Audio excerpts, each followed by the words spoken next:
ধর্মনগরে বিজেপির হেভিওয়েট প্রচার, বিরোধীদের জামানত বাজেয়াপ্ত হওয়ার হুঁশিয়ারি দিলেন বর্ণালী গোস্বামী।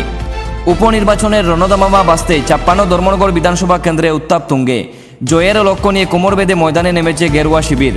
আজ বিজেপি প্রার্থী জোহর চক্রবর্তীর সমর্থনে এক ম্যারাথন জনসংযোগ কর্মসূচিতে অংশগ্রহণ নিলেন বিজেপি নেত্রী বর্ণালী গোস্বামী। তার সঙ্গে ছিলেন জনপ্রিয় যুবনেতা সম্রাট সহ একঝাঁক দলীয় কর্মী। এদিন সকাল থেকেই এলাকার অলিগলি চষে বেড়ান তারা।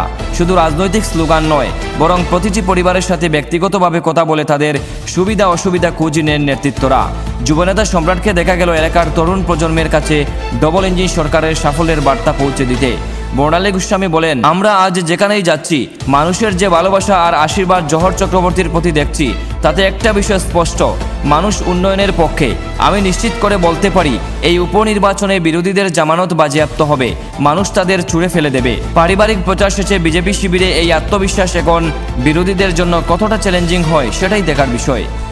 দেখুন, ভারতীয় জনতা পার্টির জয় জয়কার সারা ধর্মনগর ব্যাপী সমস্ত যুব সমাজ আজকে ভারতীয় জনতা পার্টির পতাকা তোলে আসতে চাইছে। এবং এটা আমি বলবো যে ধর্মনগরের এই উপনির্বাচন একটা আলাদা একটা দিক আমাদেরকে এনে দেবে, যে ভারতীয় জনতা পার্টির যে আদর্শ, যে রাষ্ট্রের চিন্তায় কিভাবে সমস্ত অংশের যুব সমাজ থেকে শুরু করে এক কথায় আবাল বৃদ্ধ বনিতা আমরা যা বলি, সবাই আজকে ভারতীয় জনতা পার্টির পতাকা তোলে আসছেন এবং সবাই একটা উৎসবের মেজাজে এই নির্বাচনকে আনন্দ উপভোগ করছেন। আর সেই সঙ্গে আমি বলবো যে এই ধর্মনগরের এই নির্বাচন এমন একটা নির্বাচন হবে যেখানে আমাদের প্রতিপক্ষ যারা আছেন তাদেরকে দূরবীন দিয়েও খুঁজে পাওয়া যাবে না বলে আমার বিশ্বাস, তাদের জামানত বাজেয়াপ্ত হবে বলে আমার আশা।